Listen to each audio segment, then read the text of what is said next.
So this is kind of fun, I think. The way that we hold our hands, even the way we hold our fingers when we're in our pranayama or our meditation, can subtly and quite subtly, significantly change our experience of the practice. Think about it. We come into a seated position, right hand over left, just one of the many traditional ways to hold your hands, and it softens the shoulders, it softens the back of the neck, it softens the throat. Even the jaw can feel softer with just this soft hanging of the hands.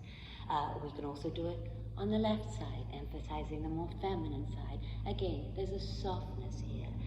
We can also hold our hands, soft elbows, chin mudra, also yana mudra, hands up, facing the universe, connecting us and opening us to the universe, or placing them down, maybe finding a more grounding energy that way.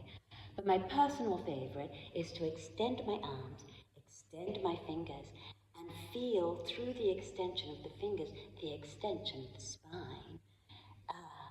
Try it. Extend your fingers, feel how it extends your spine. So often when I am doing my pranayamas, I'll start like so.